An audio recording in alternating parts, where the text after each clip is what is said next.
Good day, everyone. My name is Rammy. And I'm Professor Lee. Welcome to another episode of Make Sense, where we make money talk simple. Invest today, retire happy, grow your future with CAMCI.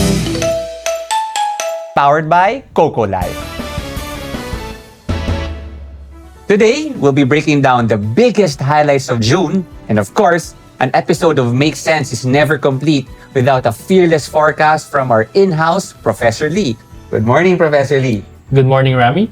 So in mid-June, we saw the US-Iran peace deal develop. That was a very bullish catalyst for our market. In fact, the PSEI saw its largest one-day gain in over 6 years.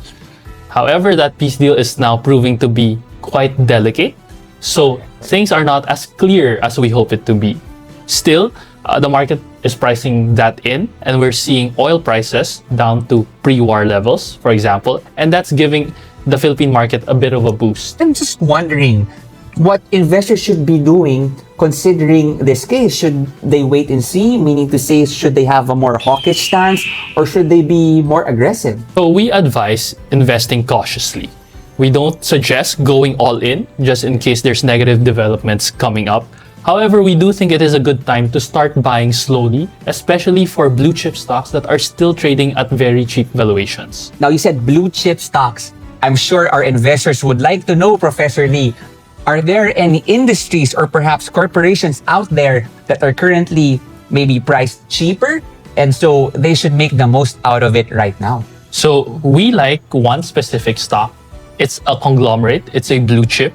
It's very cheap right now. It's trading at around 5 times PE ratio and around half its book value. This conglomerate is into a wide range of industries like banking, telco, renewable energy, property, and electric vehicles. So we think this company is going to benefit as well with the upcoming GCash IPO. Okay, thank you for that, Professor Lee. I wonder what that corporation is. Wink, wink. Yeah. Now, Professor Lee, I know that market volatility is a concern at this moment in time. And of course, an investment can be a premium purchase for anybody, maybe someone like me, including.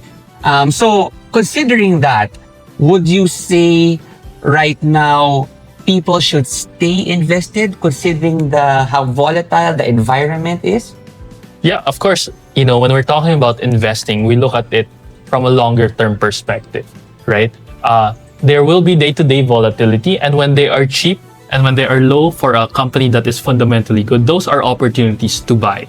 Is there a sweet point when it comes to investing? Meaning to say, if I invest right now, how long do I have to wait for my investment to be the best when it comes to me wanting to profit take?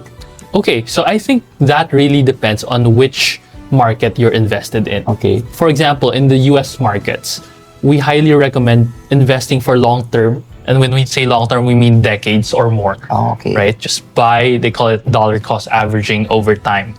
In the Philippine market, we have a more cyclical type of market wherein over the span of several months to 1 to 2 years, you would see major peaks and bottoms. And we think those are opportunities to take some profit, buy low again, take some profit. But in any case, the day-to-day volatility is not something you have to hyperfixate on, right? I understand. You want to give it some time to play out. And that will, again, take, I would say, months to years. Okay, so this is for stocks now. I'm sure there are a lot of investors there that don't have the time with regards to managing all the stocks, especially when you mention that when it comes to local stocks, because it's more cyclical, I guess the trade-off is just very quick. So I think it would be the best case scenario for those kinds of investors that don't have enough time to go with maybe like mutual funds. Would that be something that they should think of also, Professor Lee? Yeah, exactly. So with CAMCI, we offer a Philippine equity mutual fund called UFI, or United Fund Inc. This is invested in equities and it's professionally managed. It automatically buys stocks that the analysts believe are going to go up, and then it automatically sells when they believe it's time to take profit. So if you're a busy professional, you might consider investing in mutual funds like UFI. And so if there are any investors out there willing to learn more, please see the link below to our website so you can see all of the mutual funds that CAMCI has to offer. And that's it. This is the episode of Make Sense. Thank you again for your time, Professor Lee. We sincerely appreciate it. Thank you. And again, this is CAMCI Fund TV.